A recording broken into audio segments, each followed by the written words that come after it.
Eh bien, bonsoir, merci de m'accueillir, Ambre. Donc, je me prénomme Yael et je suis connue sous mon nom d'initié, Maraya. Je suis thérapeute holistique, donc j'accompagne depuis 25 ans et professeur de Tantra Yoga Dev, de Kundalini Yoga, Tantrika. Donc, bah oui, avec mon parcours de vie, j'ai développé plusieurs casquettes. J'ai une histoire de vie relativement traumatique dès ma conception, enfin dès ma vie fœtale. Et cette histoire de vie traumatique, en fait, m'a permis de, entre autres, garder le contact avec mes guides, mais aussi d'arriver dans un contexte familial très anxiogène et dans lequel j'ai vécu des blessures physiques, psychologiques, sexuelles. Toutes ces blessures, en fait, m'ont permis d'être qui je suis aujourd'hui.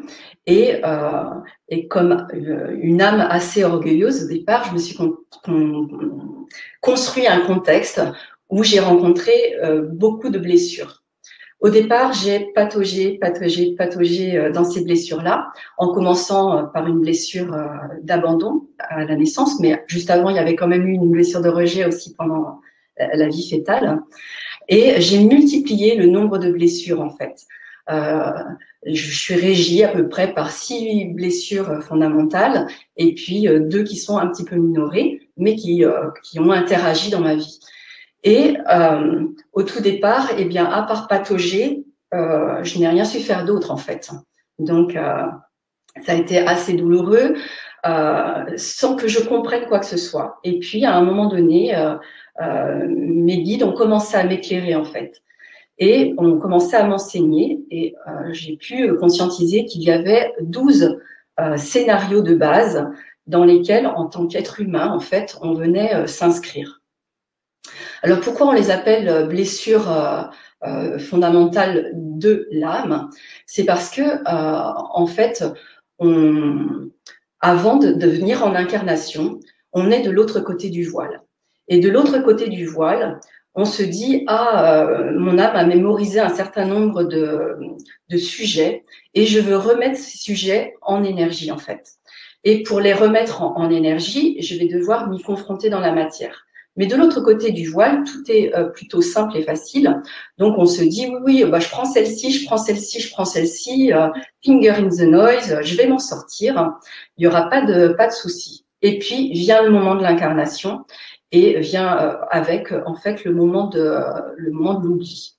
Mais ce qui est important, en fait, c'est de voir que comme on a choisi ces scénarios-là avant l'incarnation, c'est qu'on a aussi choisi le couple parental qui allait nous accueillir. Ça veut dire qu'on a aussi choisi tous les acteurs que l'on va rencontrer qui vont participer à notre blessure. Mais pour générer ces blessures-là, en fait, il nous faut des grands alliés. Et ceux qui pourraient paraître être nos bourreaux sur Terre, en fait, sont nos plus grands alliés parce qu'ils acceptent de jouer un rôle parfois difficile pour nous rendre service, puisque l'objectif, c'est de remettre nos énergies en circulation pour dépasser des problématiques et donc avoir tous les bénéfices ensuite du dépassement de la problématique.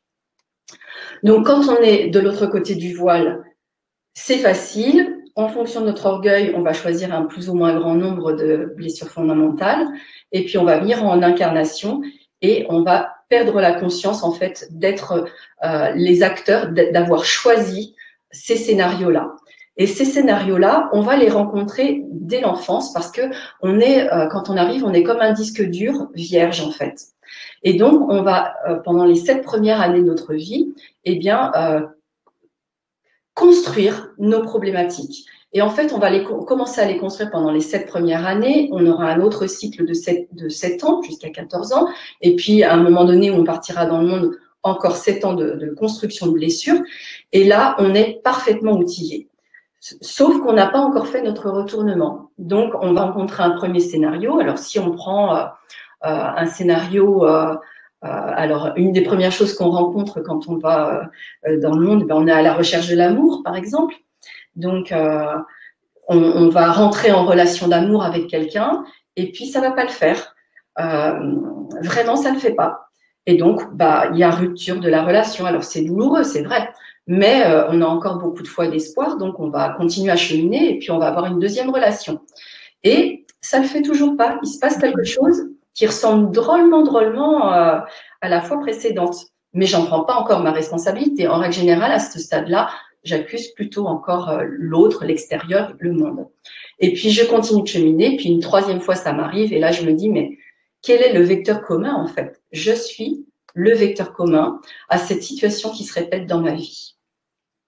Et donc, on est face à un scénario qui s'appelle une blessure fondamentale de l'âme, parce que c'est l'âme qui veut nous faire qui nous propose un grand sujet d'étude et qui va se manifester à travers une difficulté que l'on va rencontrer à répétition.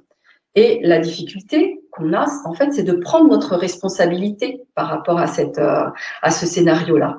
Et parce qu'on va devoir reconnaître que on a choisi de rencontrer un certain scénario de vie et un certain nombre de scénarios de vie, en fait, pour aller vers notre verticalité et vers notre autonomie.